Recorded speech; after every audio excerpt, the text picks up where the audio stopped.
మీరు ఎలాంటి బిజినెస్ చేస్తున్నా ఏఐ టూల్స్ ద్వారా మీ బిజినెస్ ని డబుల్ చేసుకోవచ్చు. జస్ట్ 49 రూపీస్కే AI tool.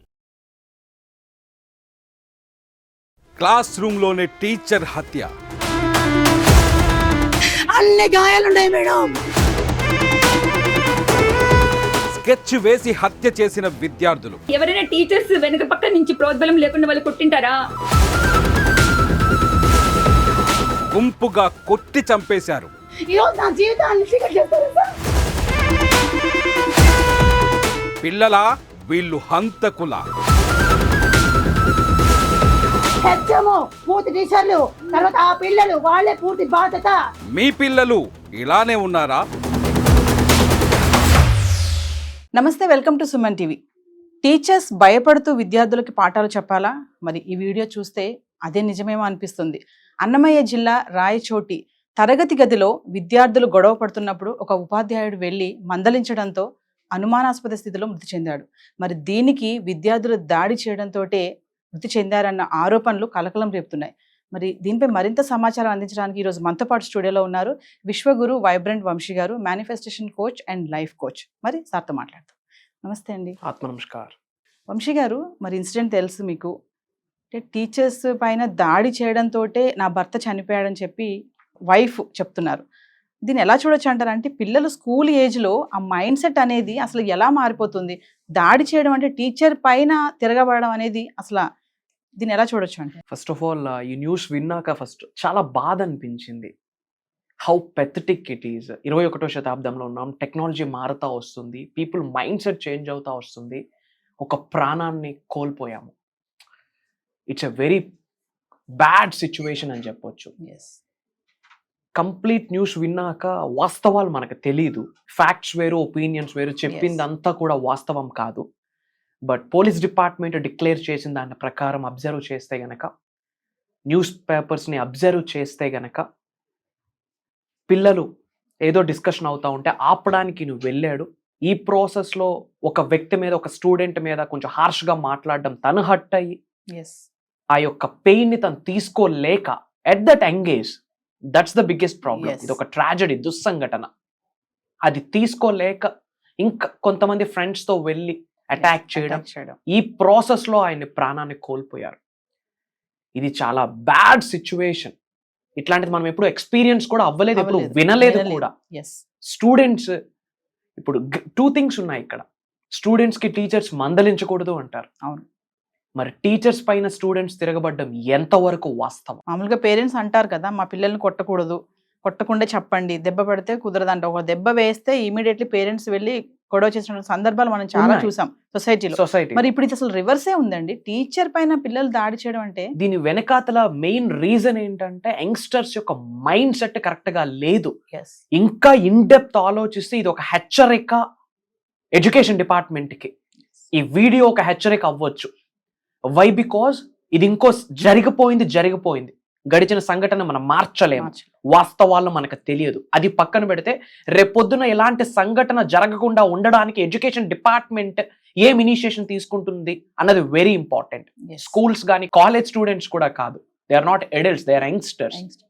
Maybe 10th standard 9th standard వాళ్ళ ఏజ్ ఎంత, ఆ టైంకి అంత బ్రెయిన్ డిసప్పాయింట్మెంట్ కి వెళ్ళింది అంటే వాళ్ళ మైండ్ ఎటువైపు ఉంది.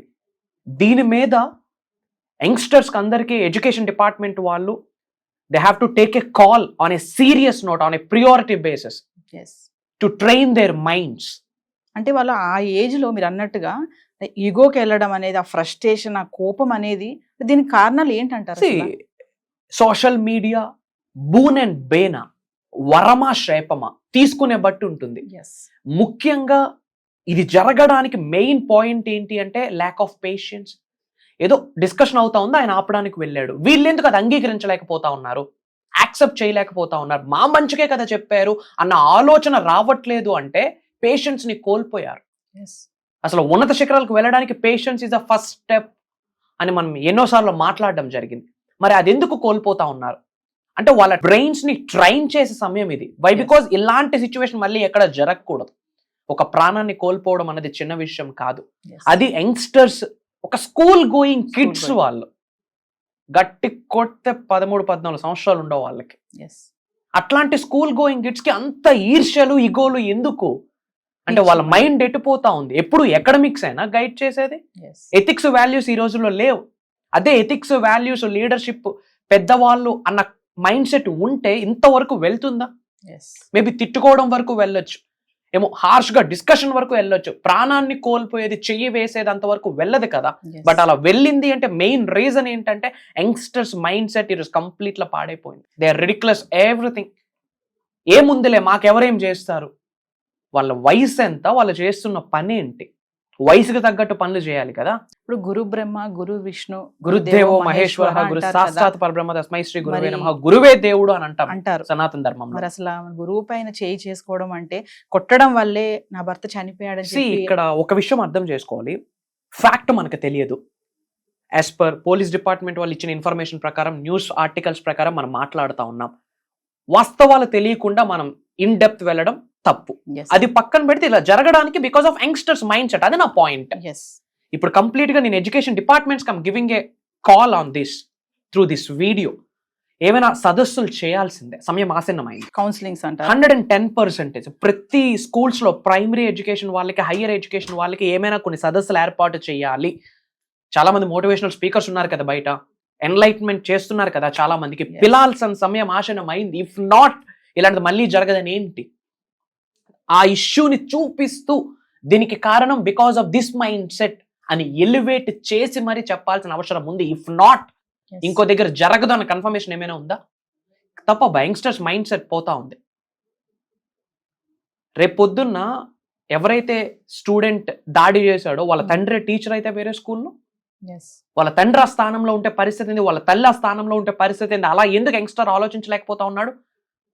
Bloody burgers. అంటే సబ్జెక్ట్ తో పాటు స్కూళ్ళలో మీరు అంటున్నారు కదా, ఓన్లీ సబ్జెక్ట్ ఓరియంటెడ్ గా చెప్పడమే కాకుండా ఇలాంటి కొంచెం మోటివేషనల్ గా నీడ్ ఆఫ్ ద హవర్ తల్లి. It's a need of the hour. Complete academics academics academics academics okay fine. What about ethics, what about values, what about leadership skills, what about common sense? అవి చెప్పట్లేదు అంటారా? 100% ad చెప్తున్నారు. Go and survey.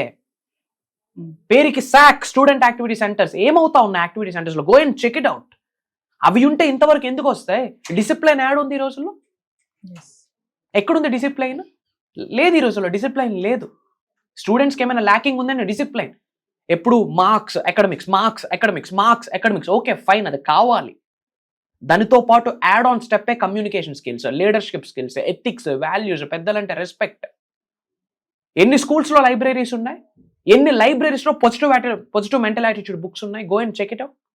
Positive mental attitude book names తెలుసా వీళ్ళకి? అసలు authors ఎవరున్నారో తెలుసా ఈ రోజు యంగ్స్టర్స్ కి? అంటే బుక్స్ చదివే పిల్లలే లేరంటారు అసలు. వెరీ రేర్ కదా. చదవమని చెప్తున్నాను నేను. అది చదివితే అట్లీస్ట్ మైండ్ ఓపెన్ అవుతుంది. ఎప్పుడైతే బుక్ రీడింగ్ చేస్తామో 360 degrees లో ఆలోచించడం స్టార్ట్ చేస్తాం. ఇఫ్ నాట్ 90 degrees మన ముందు మాత్రమే కనిపిస్తుంది. బుక్ చదివితే 360 degrees లో ఆలోచిస్తాం. అలాంటి సదస్సులు ఏమైనా చేస్తున్నామా? Go and check it out. ఈ రోజుల్లో ఆ గేమింగ్ హవర్ ఏదో ఉంటుంది, అది కూడా లేదు అసలు కాలేజెస్ లో, స్కూల్స్ లో. ఓన్లీ 6 periods ఉంటాయి అంటున్నారు. అంతే. ఇన్ జనరల్ యంగ్స్టర్స్ కి బాడీకి movement is a new medicine కదా. ఆ మూమెంట్ ఎక్కడుంది? అది లేదు. ఆ ఫ్రెండ్షిప్ లేదు. ఎడ్యుకేషన్ ఎలా ఉండాలంటే టీచర్ కి ఆ స్టూడెంట్ కి ఆ ఫ్రెండ్షిప్, ఆ బాండింగ్ అది ఉండాలి. అట్లా వీళ్ళు టీచర్స్ కి కూడా దే హ్యావ్ టు ట్రైన్ అబ్బా. గవర్నమెంట్ సెక్టర్ నుంచి ఆలోచించాలి. ఇప్పుడు మీరు బాండింగ్ అంటున్నారు టీచర్ కి స్టూడెంట్ కి, అంటే మరి దీనికి పేరెంట్స్ కూడా ఎంతవరకు కారణం అంటారంటే వాళ్ళ పిల్లలు ఇలా అవ్వడానికి, వాళ్ళ మైండ్ సెట్ లా అవ్వడానికి? 100% పెరిగిన వాతావరణం, పవర్ ఆఫ్ అసోసియేషన్ అంటాం, పవర్ ఆఫ్ ఎన్విరాన్మెంట్ అంటాం. పుట్టి పెరిగిన వాతావరణం ఇంపాక్ట్ కూడా ఉంటుంది. మా పిల్లడు మారట్లేదంటే ముందు తల్లిదండ్రులు మారట్లేదని అర్థం.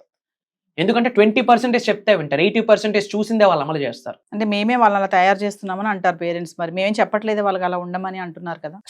ఎవరు కూడా నువ్వు ఇలా పాడవురా, ఇలా పాడవు అని చెప్పరు. బట్ మందలించాల్సిందే, హెచ్చరించాల్సిన అవసరం అయితే తల్లిదండ్రులకు ఉంది కదా. Of course they are doing that. But ethics, values, పెద్దలంటే గౌరవం, ఫ్యూచర్ లో ఉన్నత శిఖరాలకు వెళ్ళాలంటే ఈ టైప్ ఆఫ్ మైండ్ సెట్ కావాలి. But I'm telling on a serious note మా, as earliest as possible, as quick as possible, అతి త్వరగా ప్రైమరీ ఎడ్యుకేషన్ వాళ్ళకి, హయ్యర్ ఎడ్యుకేషన్ వాళ్ళకి సదస్సులు ఏర్పాటు చేయాల్సిన అవసరం ఉంది. ఇఫ్ నాట్ ఆ యంగ్స్టర్సే పెద్ద హీరోలను మిగతా యంగ్స్టర్స్ తీసుకుంటే, వాళ్ళు అలా తయారైతే, అప్పర్ ప్రైమరీ వాళ్ళు తయారైతే వీళ్ళని చూసి ఈడ్రా మగాడు, ఎవడికరా ధైర్యం ఉంది టీచర్ మీదకి వెళ్ళి కొట్టే చంపే ధైర్యం ఎవరికి ఉందని చెప్పి వాడిని రోల్ మోడల్ గా తీసుకొని మిగతా వాళ్ళు తయారైతే సొసైటీ ఏమైతుంది? నేటి బాలలే రేపటి పౌరులు అంటున్నాం. ఇఫ్ ఇన్ కేస్ వీళ్ళే పౌరులు అయితే రేపు పొద్దున పరిస్థితి ఏంది? దేనికైనా దారి తీయొచ్చు. మొక్కై వంగనది రానే వంగది కదా. మరి ఈ టైంలోనే రూట్స్ నుంచి కట్ డౌన్ చేసి పడేయాలా. For that across AP Telangana education departments కి from bottom of my heart, out of respect as a Indian గా, మీడియాలో ఉన్నాం, ఒక ఇన్ఫ్లుయెన్సర్ గా పీపుల్ లైఫ్స్ ని ఇగ్నైట్ చేస్తున్నాం, మిలియన్స్ ఆఫ్ పీపుల్ లైఫ్స్ ని ఇగ్నైట్ చేస్తున్నాం. ఆ కర్తవ్యం మాకుంది. ఆ కర్తవ్యంతో, ఆ బాధ్యతతో, కాస్త మానవత దృక్పథంతో, కాస్త బాధ ఆవేదనతో I'm telling to all of you, as earliest as possible government take a call. అంటే ఇప్పుడు ఈ వీడియో చూస్తున్నటువంటి టీచర్సే కానీ ఏదైతే సంఘటన జరిగిందో టీచర్స్ అందరికీ ఒక మైండ్ లో ఉంటుంది ఒకటి, అంటే మేము భయపడుతూ పాఠాలు చెప్పాలా పిల్లలకి ఎందుకు అనేది. భయపడుతూ పాఠాలు చెప్తే ఆళ్ళాడ చెప్పేది ఈళ్ళాడ వినేది. That's what is called student and teacher relationship bond. చాలా బ్రహ్మాండంగా ఉండాలి. ఫియర్ ఫ్యాక్టర్ తో ఉంటే వర్కౌట్ అవ్వదు. ఫియర్ ఫ్యాక్టర్ కి కూడా ఒక లైన్ ఉంటుంది. కంప్లీట్ భయంతో ఉంటే యాడ్ నేర్చుకునేది. అది ఉండాలి. ఆ ఫ్రెండ్షిప్ మోడ్ ఉండాలి. నాకు ఏదైనా ప్రాబ్లం వస్తే నా గురువుతో వెళ్ళి చెప్పుకుంటే హీ విల్ టేక్ కేర్. అట్లాంటి మెంటర్స్ కావాలి ఈ రోజుల్లో యంగ్స్టర్స్ కి. టీచర్ కి స్టూడెంట్ కి ఇప్పుడు ఆ బాండింగ్ లేదని అంటున్నారా మీరు? మ్యాక్స్ టు మ్యాక్స్ ఎక్కడ కనిపించట్లేదు మా. Very rare. అలాంటి కొన్ని వీడియోస్ మనం చూస్తున్నాము. ఒకనొక స్కూల్లో ఒక టీచర్ కి ఏమంటాం, రిజిగ్నేషన్ ఆర్ ఎల్స్ ట్రాన్స్ఫర్ అయ్యాక వెళ్ళిపోతే ఆ వీడ్కోల్ కి పిల్లలందరూ ఏడుస్తున్నారు. అంటే ఎంత బాండింగ్ క్రియేట్ అవ్వట్లేదు. అతన్ని ఎందుకు రోల్ మోడల్ గా తీసుకోకూడదు టీచర్స్? ఇక్కడ ఇద్దరిది మిస్టేక్ ఉంది. బట్ వాస్తవాలు మనకు తెలియదు. అది పక్కన పెడితే యంగ్స్టర్స్ మైండ్ సెట్ బాలే. ఒక మనిషి ప్రాణాన్ని తీసింది because of that mind set. ముందు ఇక్కడ థాట్ వచ్చింది, ఈయనేదో చేయాలరా. ఆ థాట్ రావడానికి కారణం ఏంటి అన్నది ఇన్ డెప్త్ స్టడీ చేస్తే ఐఎమ్ టెల్లింగ్ నా we have to take a call. If not ఏదైనా జరగచ్చు, ఎక్కడైనా జరగచ్చు. ఏదైనా వంశీ గారు, మనకి మీరు అన్నట్టుగా లోతుగా వెళ్తే గానీ ఈ విషయం ఏంటనే తెలియదు. మామూలుగా అయితే ఇప్పుడు మన పిల్లల్ని స్కూల్ పంపినప్పుడు టీచర్కి అయితే చెప్తాం మనం, మా పిల్లడి మీద చేయడానికి వీలు లేదండి, కొట్టడానికి కుదరదు, కొట్టకుండా చెప్పండి మా కొంతమంది టీచర్స్ కూడా హార్ష్ గా బిహేవ్ చేస్తున్నారు మా. ఒంటి మీద చేసి ఒంటి మీద చేస్తేనే వినేదా? అంటే మందలించడం వేరు, దానికి కూడా ఒకదానికి ఒక లీనియర్ ఉంటుంది కదా. బియాండ్ అనడానికి ఎవరికి రైట్ లేదు. 21వ శతాబ్దంలోనే ఎవడు అంగీకరించాడు. ఇఫ్ ఇన్ కేస్ మీ పిల్లల మీద టీచర్స్ అలా హార్ష్ గా బిహేవ్ చేస్తే మీరు కూడా యాక్సెప్ట్ చేయలేరు యాజ్ ఎ తల్లిగా. ఆ ఫ్యాక్టర్ ఉంటుంది. బట్ ప్రతిదానికి ఒక లిమిట్ ఉంటుంది, అది డెవలప్ చేసుకోవాలా. బట్ ఇదంతా జరగడానికి ఇచ్చట చాలా డ్యామేజ్ అయింది. ఆ మైండ్ సెట్ ని పిల్లలకి ఇగ్నైట్ చేయడానికి కొన్ని ప్లానింగ్స్ ఏమైనా ఎడ్యుకేషన్ డిపార్ట్మెంట్, గవర్నమెంట్ కానీ ప్రైవేట్ కానీ వాళ్ళు యాక్షన్ తీసుకోలేదో ఇది 100% ఆ స్కూల్లో జరగదని కన్ఫర్మేషన్ ఏమైనా ఉందా? అట్లీస్ట్ 10 మంది ఒకళ్ళ మైండ్ అయినా ఓపెన్ అవుతుంది. వాడు వాళ్ళ ఫ్రెండ్కి చెప్తాడు, వాడు ఇంకో ఫ్రెండ్కి చెప్తాడు, అట్లీస్ట్ వాళ్ళ మైండ్ మారుద్ది. So in this way education universities అన్ని ఆలోచించాల్సిన అవసరం బిగిన్ అయింది. చాలా మంది టీచర్స్ కూడా, మనం ఫైనల్ గా చెప్దామండి, చాలా మంది టీచర్స్ స్ట్రిక్ట్ గా ఉంటేనే స్టూడెంట్ వింటాడు, స్టూడెంట్ తో నేను క్లోజ్ గా ఉంటే వాడు నన్ను లీనియస్ గా తీసుకుంటాడు అని కొంతమంది టీచర్స్ అనుకుంటారు. మీరు అంటే కొంతమంది బాండింగ్ ఉన్నారు, మనం చూసాం కొన్ని వీడియోస్ రీల్స్ లో కూడా, వెళ్ళిపోతున్నప్పుడు వాళ్ళు చాలా ఎఫెక్షన్ గా ఏడవడం ఇవన్నీ. కొంతమంది ఇలా కూడా ఆస్పెక్ట్ లో ఉంటారు, మేము వాళ్ళతో స్ట్రిక్ట్ గా ఉండాలి, నేను వస్తున్నాను క్లాస్ లో కంటే భయపడిపోవాలి పిల్లలు, అమ్మో సార్ వచ్చేస్తున్నారు, టీచర్ వచ్చేస్తుందని. ఆ భయం ఉంటేనే వాడు చదువుతాడు, మా మధ్యలో అది ఉంటుందని కొంతమంది ఆస్పెక్ట్ అలా ఉంటుంది. మరి ఓవరాల్ గా ఇప్పుడు జరిగిన సంఘటన బట్టి టీచర్ స్టూడెంటే గానీ, పేరెంట్సే కానీ, సొసైటీయే కానీ, అంటే ఎలా చూడొచ్చు అంటారు? అతి ఏది మంచిది కాదు. Too good is too bad. అదే చెప్తా ఉన్నా, బ్యాలెన్స్. ఆ ఫ్రెండ్షిప్, ఆ బాండింగ్, ఆ లవ్ బ్యాలెన్స్ చేయాలా, ఆ ఫియర్ ఫ్యాక్టర్ కూడా బ్యాలెన్స్ చేయాలా. బట్ ఆన్ ఏ కన్క్లూజన్ ఏం చెప్తున్నాను అంటే, ముఖ్యంగా తల్లిదండ్రులకి they have to educate their kids. నానా, దిస్ ఈస్ ద థింగ్. పెద్దవాళ్ళని మనం గౌరవించాలా. ఆ స్థాయిలో నీ తండ్రిని ఊహించుకో, నీ టీచర్లో నీ తల్లిని ఊహించుకో. అప్పుడు చేయవేసే ఛాన్స్ రాదు కదా. In the same way teachers కూడా ఆలోచించాలి. These people are my kids, నా పిల్లలు. వీళ్ళని రైట్ వేలో ఛానలైజ్ చేయగలిగితే రేపు భవిష్యత్తుకి ఇండియాకి, భారతదేశానికి ఉపయోగపడతారు అన్న ఫ్యాక్టర్ టీచర్స్ లో ఉండాలా, పేరెంట్స్ లో ఉండాలా. యంగ్స్టర్స్ కంటారా mixed emotions, good and bad, positive, negative. ఈ రోజుల్లో అదే ఆ డిసిప్లైన్ లేక, ఆ ల్యాక్ ఆఫ్ అవేర్నెస్ లేక, కమ్యూనికేషన్ కానీ, ఎథిక్స్ కానీ, వాల్యూస్ కానీ, ఈ అవేర్నెస్ లేక పిల్లలు అలా తయారైపోతా ఉన్నారు. ఎవరిని పాయింట్అవుట్ చేసే కన్నా అందరిని ఎడ్యుకేట్ చేస్తూ వెళ్తే చాలా బెటర్. ఒకటే కన్క్లూజన్, ఎడ్యుకేషన్ డిపార్ట్మెంట్స్ ఒక యాక్షన్ తీసుకోవాలా రిగార్డింగ్ ఎకడమిక్స్ మీద ఎంత ఫోకస్ చేస్తా ఉన్నారో దానికంటే ఒక స్టెప్పర్ హైట్స్ లో ఆలోచించాలి about ethics, values, leadership skills, communication. ఎందుకంటే ఈ రోజులో మార్క్స్ లైఫ్ ని డిసైడ్ చేయట్లేదు. Communication skills, ethics, values, leadership skills. So అకాడమిక్స్కి ఎంత ప్రియారిటీ ఇస్తున్నామో వీటికి కూడా ప్రియారిటీ ఇస్తే వాళ్ళ మైండ్ మారుద్ది. అప్పుడు ఆ స్టేట్మెంట్ ఏదైతే ఉందో నేటి బాలలు రేపటి పౌరులని, దానికి మనం 100% చేసినట్టు. If not we are doing false things అని అర్థం. థ్యాంక్ యూ వంశీ గారు. ఆత్మ నమస్కారం.